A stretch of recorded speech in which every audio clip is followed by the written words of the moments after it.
Alors, le comité exécutif de la Ville de Québec s'est réuni ce matin et nous avons pris des décisions, dont une très importante. Nous avons voté une mesure très exceptionnelle pour permettre aux gens de respirer financièrement et pour diminuer leur stress financier que la plupart vivent actuellement. On vous a parlé hier de l'importance de permettre de laisser le maximum de liquidité entre les mains des individus et des entreprises, et donc on va y contribuer.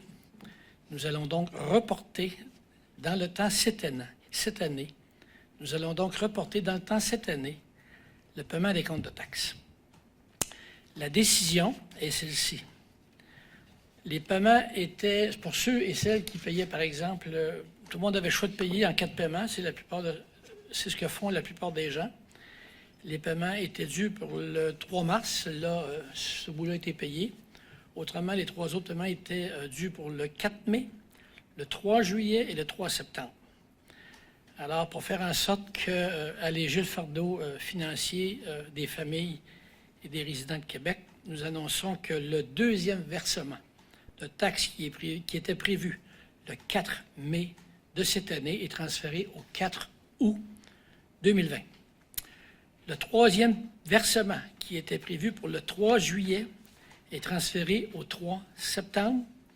Et finalement, le quatrième versement qui est prévu le 3 septembre, lui, est reporté au 3 novembre, 2 mois plus loin.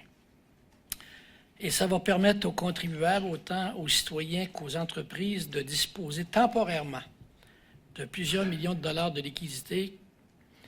Et en moyenne, pour les 6 prochains mois, on parle d'un effet de 324 millions par mois de liquidités additionnelles entre les mains des contribuables et des entreprises pour les 6 prochains mois, c'est-à-dire les mois compris entre mai et la fin de l'année.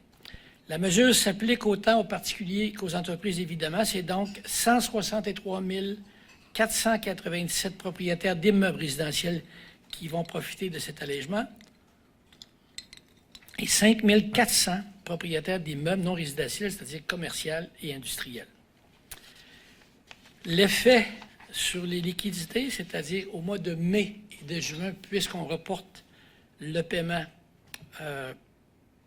au mois d'août, dans ces 2 mois-là, les gens auront le système à Québec, l'économie aura 278 millions supplémentaires de liquidités. Au mois de juillet, puisque ça fera 3 mois qu'il n'y aura pas eu de paiement, ce sera dans le pic de la mesure 556 millions de liquidités entre les mains des individus et des entreprises.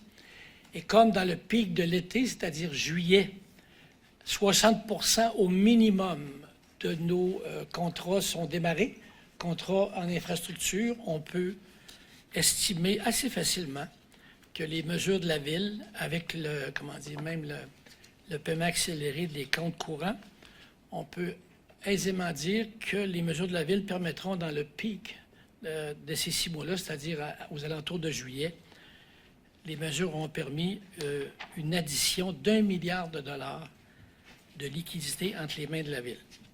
Maintenant, pour bien suivre mes notes, cette mesure-là, si on travaille bien, devrait nous coûter moins de 5 millions de dollars.